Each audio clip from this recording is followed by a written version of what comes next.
Hello, everyone, and welcome back to another episode of the Teachers Talk podcast. I'm Alex, but my professional counterparts know me as Jeff, so that's what you'll be seeing me go by in these podcasts.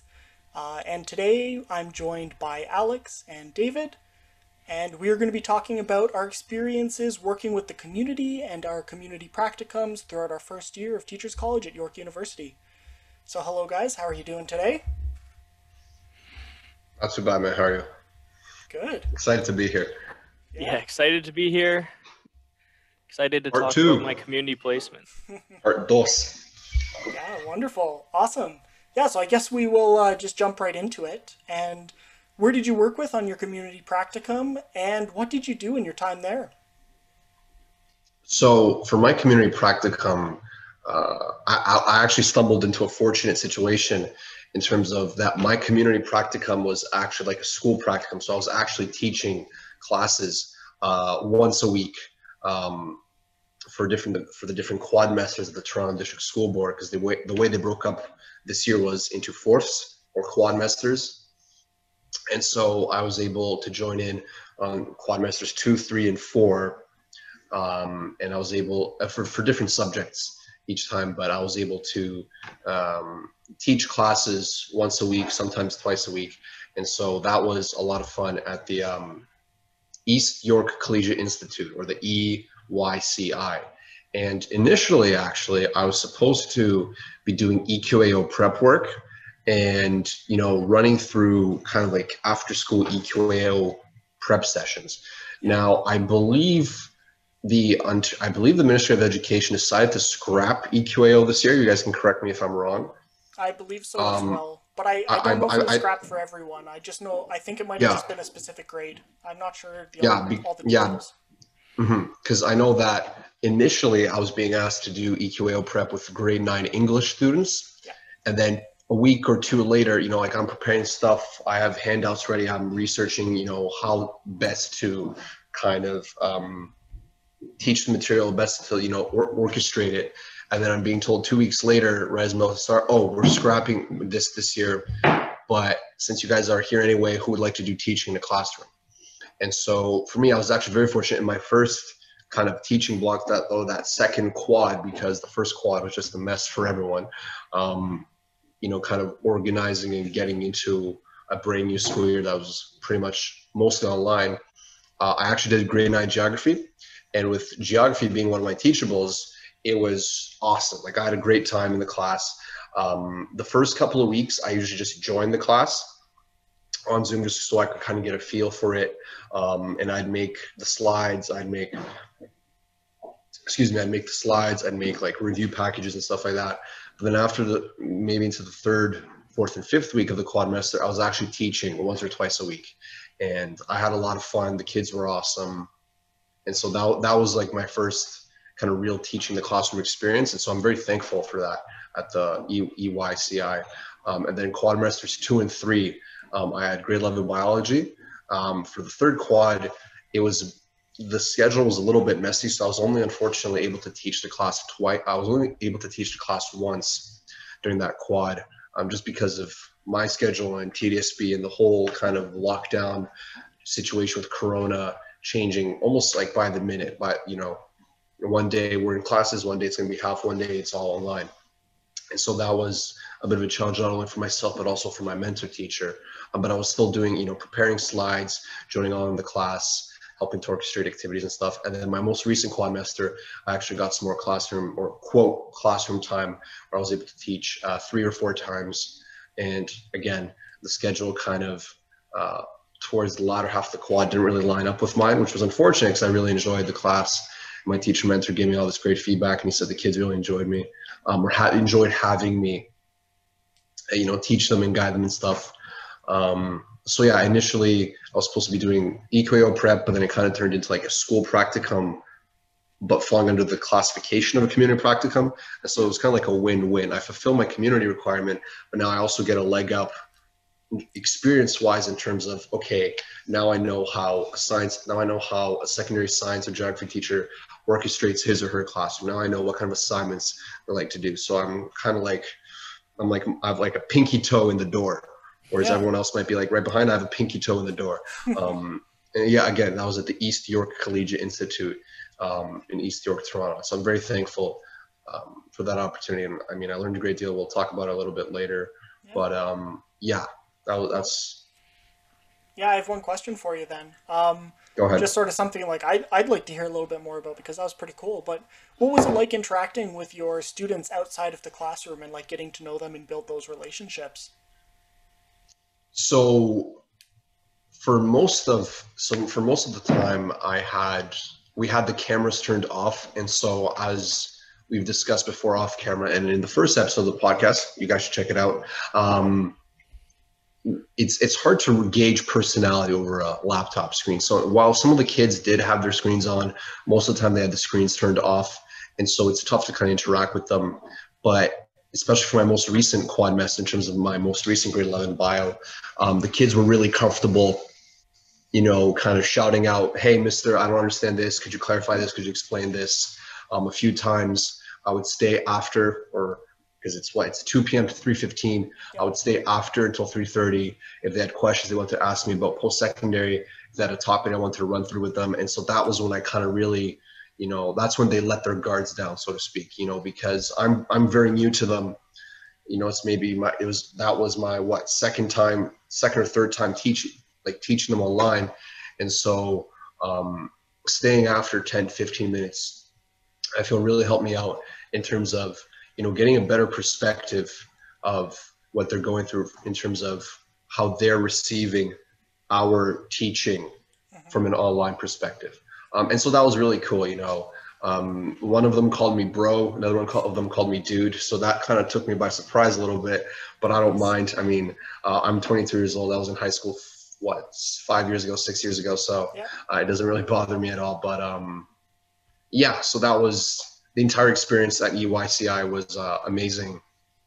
And so staying after class a few times to clarify concepts was also a really good experience, because that is something that you probably will be doing. Again, being new teachers first 3 to 5 years, we're going to be putting in a lot of hours, and to kind of get that experience right out of the gate in terms of first, because we all knew last March, last April, last May, even when much wasn't known about the future, we kind of knew that placements weren't going to be ideal. And Hmm. so having kind of at least some exposure to a classroom and some exposure to classroom teaching in my first year, right out of the gate of undergrad, was huge. And I'm very thankful for that experience. And so, um, Perfect. yeah, it was obviously there was difficulties, especially when navigating Zoom, because Zoom wasn't something that I had much experience with prior to starting York. So that was probably my only big challenge. But apart from that, I learned a great deal. Um, and yeah, kids were awesome. Again, gauging personalities and whether they understand concepts. It's tough because you can't see their faces, but overall, it was a fantastic experience at EYCI. Yeah, wonderful. Yeah, I can definitely say that like Alex, I lucked out big when it came to my community placement. My community placement was with Let's Talk Science at the San Romano Way Revitalization Association, online as well. But I really lucked out doing science workshops for ages kindergarten to grade 8, really teaching youth at an after school program and sometimes during actual school hours about science concepts through fun and hands on ways. Um, the kids were phenomenal. The kids loved doing science workshops. They were so enthusiastic and engaged, and were asking questions that sometimes I didn't even know the answer to. Um, it was really a nice experience to really, I guess, demonstrate and teach at the same time with an actual group of students that were learning, I guess, not just from me, but with me. Yeah. And did you have the opportunity to interact with any of the parents, or what were your fellow Let's Talk Science people like? So we didn't have any interaction with the parents. The students were either in a classroom, so we'd be Okay. interacting with the educator in the room, or with the after-school program educators. And the Let's Talk Science team. consisted of 2 other teacher candidates for the San Romano Way Revitalization Association. And there were also, I think, 6 or 7 or maybe more that were working with York University as well. But my supervisors were specifically for SRRA, which I guess focuses on a certain group of students and from 2 different schools or 3 different schools. So we really got to, I guess, see the same kids every week or every 2 weeks, which made it an experience that was a lot better than just switching from classroom to classroom, where the kids would recognize me and they'd get excited and be like, "Hey, Mr. David, how's it going?" And it's a feeling like no other after you really get to know the kids. Oh, that's absolutely wonderful. Yeah, it's a little bit funny because for me, like that was actually the community placement that I wanted because at my previous school I had been somewhat involved with Let's Talk Science on a very base level. So it was really funny that once we started talking about our community practicums, as we were sort of doing them, it was like, that's the one that you got. And it was like, it's a good experience and it's a lot of fun. I think for me, mine was a little bit different, and I've already spoken about this on my channel a little bit. But primarily, my organization that I was paired with, it was called Youth Empowering Parents. You work with small groups, about 3 to 5 older adults, and you sort of teach them various skills. So what I did was I was working with my mother, my mother-in-law to be, and my father-in-law to be, as well as a couple other members of the community. Now, obviously, this was mostly done online because of the current global event that's going on right now. So I necessarily didn't have as much of an opportunity to get out into the community as I wanted to. But it was still very valuable and I learned a lot from it. And I was mostly teaching tech skills. So I was teaching them how to do online banking, how to use smartphones, and various applications on their computer. I'm sort of a big person in Excel. I used it through much of my master's in various ways, wrote macros, did some coding in it, etc. So I wanted to help them. I didn't want them to do that because obviously that can be quite a lot to learn very quick, especially if you're a little bit of an older adult. But teaching them how to use Excel for personal finance, and how to do PowerPoint presentations, for example, church events or weddings or stuff like that, how to put together a slideshow of photos and how to take all these print photos and scan them in and, touch up their quality a little bit. And it was actually really cool. And then what ended up happening was in the second term, we also had the option to mentor grade 5 students.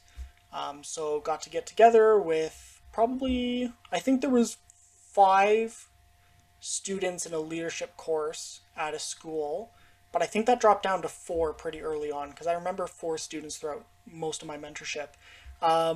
And we were basically teaching them how to use various digital technologies and how to sort of be a leader in the classroom and the school community.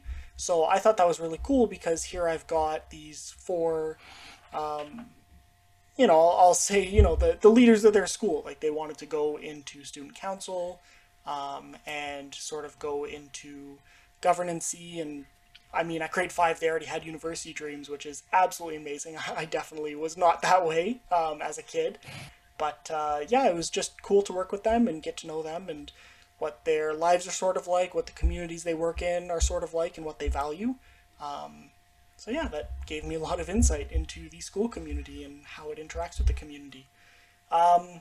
So my next question is, how did working with the community help you grow as a teacher? So as you kind of just touched upon, the connection between the school community, school environment, and what's kind of like outside the school. Now, for my case, again, because it was online, because I was pretty much just teaching in the classroom, obviously kids were, kids, if they wanted to, they would share stuff. And I was obviously more than happy to listen and provide my input, or if they wanted an idea or a suggestion. But getting that experience really helped me, I think, grow as a teacher in terms of, if you're talking about preparation of slides or preparation of handouts for lessons, what is information or what is key information that you want students to know versus what, maybe not be as important, may not be as necessarily important. I remember, one thing that I did a lot during my kind of placement, whenever I was preparing a lesson, is I would go through my own old high school notes. My sister's a few years younger than me, and she kept almost all of her stuff from high school. And going over her notes, going over her old textbook versus, kind of what my mentor teachers are doing, maybe like 60% is being touched upon. And maybe like 70 of that 60% is actually being testable material. And so one thing that really helped me figure out kind of was the importance of making sure that the students get the information that they need. That the information that I want them to have, that I think they need in order to be successful at the next grade or at the next level. Because a lot of time, especially in sciences, like we're all IS science teachers, there's a boatload of information that is going to be thrown at the kids in one way or another. Whether there's textbook readings, whether they're reading some sort of academic paper, whether they're watching videos. And so one thing that being at East York really taught me in terms of, when I was actually teaching classes, was how to synthesize information, how to synthesize 7 pages or 8 pages of a textbook into a 25-page or 25-slide lesson. Where my lessons would be 45 to 55 minutes long, and then I'd have some sort of activity, exposing the kids to the material right away in some facet, probing their minds, so to speak, in terms of having them, access that knowledge right away. So that's one way that my community placement kind of helped mold my teaching. Now, again, I didn't teach as much as I wanted to, because of schedules and because of, as we've talked about, the kind of current global climate as it pertains to the coronavirus pandemic.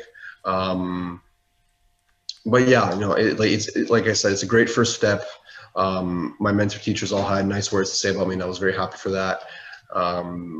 Actually, one of them said that in my most recent class that I taught, which was about 2 weeks ago now, he said that was the best student engagement he's had all quadmester. And that was an awesome feeling. I was on cloud 9 for the rest of the day. And that's the best feeling you can have as a teacher, especially as a 22-year-old. Like, these kids are 16. I'm not that much older than them. They have siblings that are older than me.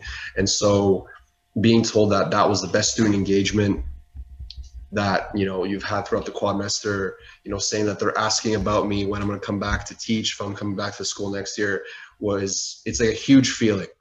It's a great feeling to have. And so I've definitely learned a lot, but definitely, the importance of synthesizing knowledge and making sure that students get exactly what they need, exactly what I'm going to test them on, and exactly what they need in order to succeed at the current level, but also at the next grade level as well. Yeah. Yeah. So for me personally, I think my placement really helped me get comfortable in a teaching environment, because I don't have an extensive amount of experience when it comes to teaching in a classroom, since I wasn't really sure about doing teaching, as you probably heard in our previous podcast, until pretty recently. I found by the end of my practicum that I felt really comfortable. I didn't have to study the slides as much. I didn't have to demo the activity beforehand. I really was comfortable, I guess, teaching, I could say. And I guess the students really kind of keep you on your toes and make sure you're answering questions, which is helpful. We're also able to develop some of our own activity kits. So in developing our kits, you really have to think, what do the students need to learn from this? And then you go into, how are we going to make this engaging and fun and something that students will remember? Because if you talk for an hour, students aren't going to pick up as much information. But if they're doing something and being active, they might be able to relate density with, boats that they made that can float. And they might be able to connect the dots to something that's really relevant in their actual life, or in something that they've read about or seen in a movie. And I think also working with youth has helped me professionally, just because sometimes you don't know the answer to their questions. Sometimes you might not be having everything working well or according to plan, but that's okay. And students understand that, we're all not perfect and we can learn from each other. And to become lifelong learners, it's not just me telling them information, but me learning from them and their experiences, and then incorporating that into my future teaching practices to make their future experiences better as they grow as learners. Yeah, 100%. And I can definitely, like, I'm going to echo similar sentiments to you, where I think that, like, even though I have had some lecturing and teaching experiences before at the previous university that I was in during graduate school, this was sort of the first time that I had worked with, and this is more in reference to the second part of my community practicum, was this was sort of the first time since high school that I had worked with students that were still in like elementary school and sort of the primary school system just in general. And I think I learned a lot about lesson planning and like the language that you use, because sometimes you don't know the answer to the question, or sometimes someone says something that maybe isn't as maybe it's not like related to what you're talking about or what you're trying to teach, and you sort of need to respond to it in a positive way but also be like, hey, like, can you give me some more information because that doesn't really relate to what we're discussing about, and sort of probing for more details. So I think like that's something I learned about. But just overall, what I learned from my placement was how to include community resources in my lesson plans. As I was teaching the older adults portion of my practicum, what we needed to do was we needed to make lesson plans for every single week, because I met with them on Wednesdays throughout the, what was it, I guess 24 or 26 weeks throughout the program that we had school. And part of that was including relevant community courses that they could take if they wanted to learn more about things, or accessing like local news and just other various resources that they would have access to, and including that in my lesson plans. Which I think, as we sort of discussed in our last podcast, is there's right now a big focus on culturally relevant and responsive pedagogies. So I sort of got a little bit of a chance to practice that in my community practicum. So yeah, I thought it was absolutely amazing, and I'm so happy for the experience that I had. And this actually brings me into my next question of how valuable is it for teachers to work with the community that they're going to be teaching in? I think it's super important, super valuable. Obviously, it's not just about developing relationships with the students and eventually their parents, parent-teacher night and so on, because obviously the kids are bringing their life experiences into the classroom with them, but just getting a feel for the kind of community that they were brought up in, because obviously not all teachers are going to be teaching in the communities that they themselves grew up in. I grew up on like the Oakville Milton border, but I went to elementary school in Burlington. And so there's differences there. I went to university in Hamilton, for example, right? And so you're not always going to be teaching, or you're not always going to be even living in the same community that you'll be teaching in. And so I think it's very important to kind of get a good, maybe not a grasp, because that entails that the community is rigid, but a certain degree of, how is this community changing? What's the stance of the community now, and how is the community continuing to evolve as the kids get older, as people, come into the community, maybe they're leaving the community, how, if there's, any sort of kind of development, infrastructure development into the community. And so, like I said, getting a feel, getting a sense for what the kids are bringing with them into your classroom, because it's not as linear as a lot of people think, or it's not as black as white, I think, as a lot of people think, in terms of, oh, the kid comes, maybe they're in a good mood, maybe they're in a bad mood, they don't want to learn this today, they don't want to learn that, and so on. 9 a.m. to 4 p.m. as we've kind of talked about. It's how do they wake up? What time do their parents go to work? What do they have for breakfast? Or do they even have breakfast? Are they are they working as students? Okay, did they miss the bus? Okay, boom, now it's 9 a.m. class time starts. What is going on? High school is a tough time for a lot of kids. You have puberty, hormones are raging. You want to join clubs, you want to do this and that. And so all of that is going on from 9 a.m. to 4 p.m. And then maybe they have a club or they're part of a sports team afterwards. Maybe they're going to work afterwards. Maybe they got to take care of a younger brother or sister. Maybe parents are working. There's familial obligations. You don't have the kid or you don't have the student simply from 9 a.m. to 4 p.m. Apart from the 8 hours that they're sleeping, 11 to 7, you have them, or you have the version of them, of the student that they are from 7 a.m. the moment they wake up to the moment they go to bed at 11 p.m., which is 16 hours a day. So you don't have a student's 7-hour version. In my opinion, you have a student's 16-hour version. And that kind of 8 or 9 other hours that we don't see in the classroom is a product of the community that they were brought up in. And so that's why I think it's crucial for teachers to get as much exposure as possible in the community that they wish to teach in, so that they can kind of gauge, okay, we talk about equitable assessment. I'm sure we'll talk about things like scaffolding in future episodes as well. But, being able to recognize what works for my students, what are their schedules like before and after school? Do I have to come in early? I'm more than happy to do that. Do I have to stay late after school and help them out? I'm more than happy to do that.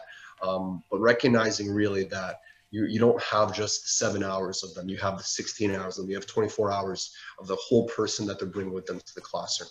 And so that's one thing that I think is absolutely essential. Yeah, definitely. And to add on to what Alex is talking about, where working with the community is so valuable to truly understanding your students and knowing their experiences and how they navigate through the social world and what they really see outside of the classroom and the resources they have available to them is so important, because I believe that when you work with the community, you start understanding where students are learning information and what they're interacting with. And you can create your lessons and teaching around those things that makes it relevant and beneficial to your students, which can further engage them in their learning and create meaningful experiences. But it also creates a cycle where, as you know students more, they start becoming more comfortable sharing their own passions and interests and want to become engaged in their learning. And it just further enhances the learning and education experience for everyone involved. Yeah, and I think both of you have great points there, and I think I'm going to expand a little bit on what both of you have said, and I'm going to start off with Alex there, and it's most teachers don't work in the community that they're living in, right? So they're teaching in communities outside of their own, and they're a guest, and they need to take the position of a guest. They need to understand that you are leaving your home, you're leaving where you're comfortable, you're leaving what you know, and you're going into someone else's community, what they're comfortable with and what they know. And you need to let them dictate what they're comfortable with. And you need to let them dictate the resources that you get to use in your classroom. And I think it is a case very much of you're privileged to have your students share their life with you. And you need to make sure that they are comfortable doing so, and do so in a way that doesn't trample on their understanding of themselves, the community's culture, etc. And this was something that we talked about in my elective, urban education. It's you really need to make sure that you're respecting the diversity of where you are working in. And it's something that's called border crossing. And what it allows us to do as teachers is it allows us to basically engage and support social transformation through the position of a teacher and providing students with various resources. And actually, I'm getting ahead of myself a little bit here because I'm actually going into the next question. So I'm going to cut my answer there and I'm going to save it for a few minutes. So the next question is did your work in the community reinforce anything that you learned in Teachers College? And if so, what was that? I would say to a certain extent, but definitely not as much as I wanted to. Obviously, the online component played a big role there in terms of I'm not able to physically be in the classroom, immerse myself in the environment, physically, spiritually, and so on. Not just the physical school environment, but also the surrounding area where the East York Collegiate Institute is located. So I would say to an extent, It reinforced what I learned in Teachers College, but you know, like we've talked about, you know, our undergraduate degrees were very different from what we've been learning now. And so applying knowledge also from the classroom to outside the classroom concepts and ideas is also very different. And, you know, when I talk to my mentor teachers, and I spoke often with them, usually before the class, after class, you know, we would FaceTime and so on, etc. We would stay in contact, you know, apart from just like school responsibilities, so I can get to know the mentor teacher as a person as well. They can get to know me. And a lot of what, you know, I'm talking to them, they say, oh, you know, you're not necessarily going to be applying this in your career, especially in the first 3 to 5 years. Like, for example, the three of us, we were all with Darren Hogue in our Teachable this year. And he's an awesome prof. I really like him as a person as well. But a lot of what he was kind of emphasizing, especially during our assessment projects where we were essentially creating lesson plans and unit plans, was he emphasized student focused and student centered learning. Yeah. And if I'm not mistaken, for one of those two, I believe it was the unit plan, for each, say a unit's 25 days long, we have to come up with 25 unique student driven or student centered activities.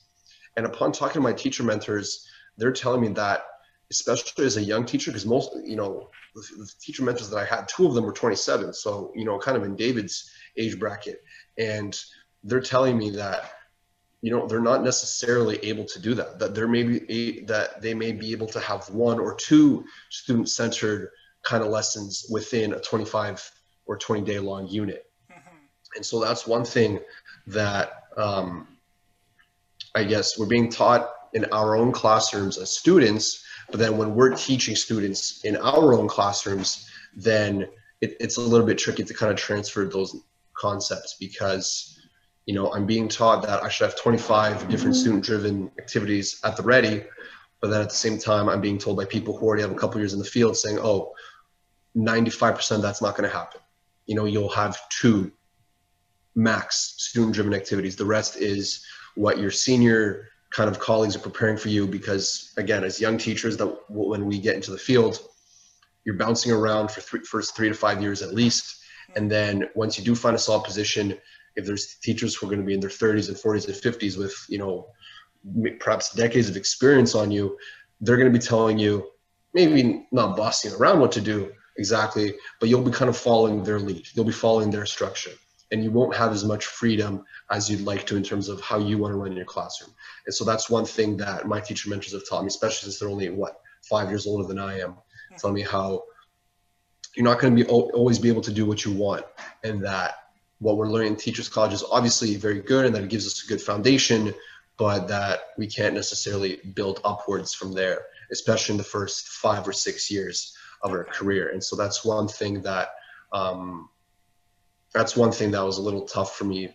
I don't want to say tough to process, but one thing that I had a little bit of difficulty wrapping my head around, you know.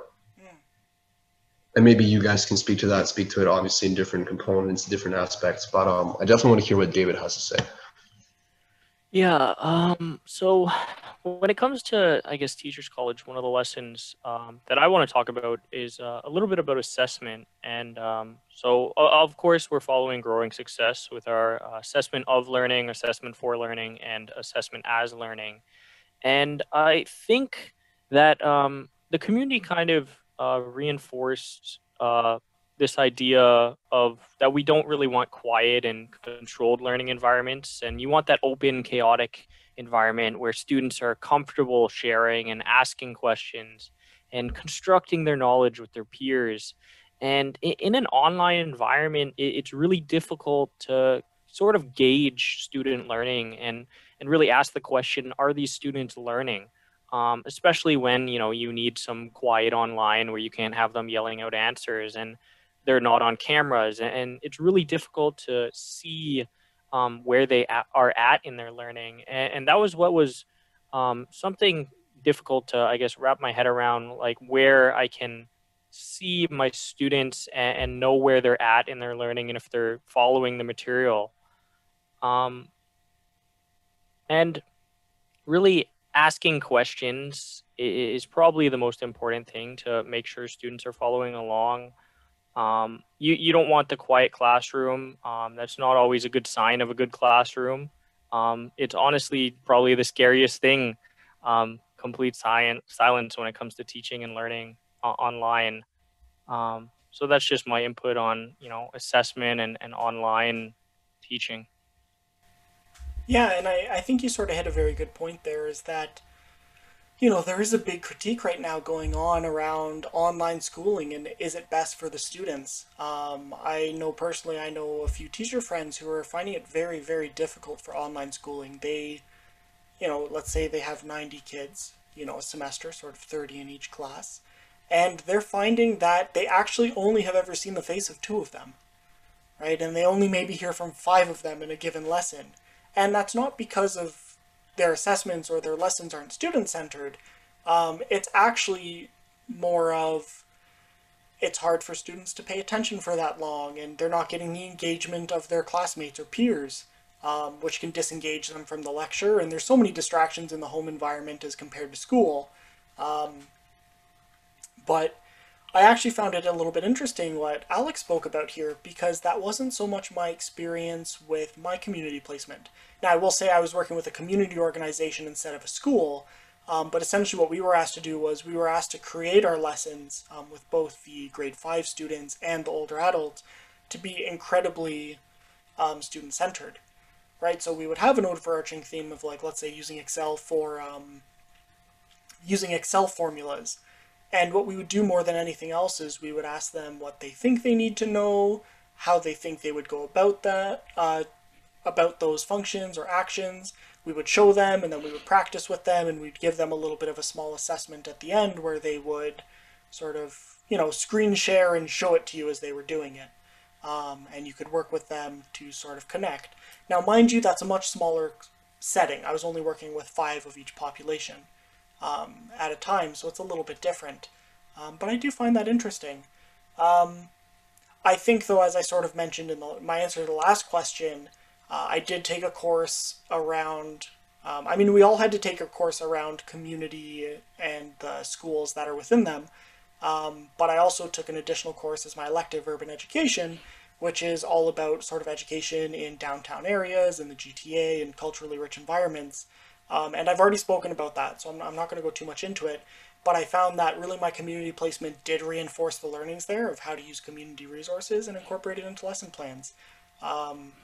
And that does go to border crossing, which I was speaking about earlier. And I think that was an academic paper that discussed border crossing, and I found it very insightful because it pretty much was the justification for our community practicums. Mind you, the paper is written in I want to say it's 2001 or something, so it was before York had a little dated, yeah. Yeah, but it was essentially all about why teachers need to be involved in the community. But yeah, so I think I'll leave it there, and I think that was a great talk, guys. So I appreciate your experiences and your opinions and sharing them. And as for the viewers, thank you very much for tuning in, and I hope you're looking forward to the next podcast. So we'll see you all around, and enjoy. Bye, everyone. Smash the subscribe button. There we go. Smash the subscribe button, guys. Subscribe.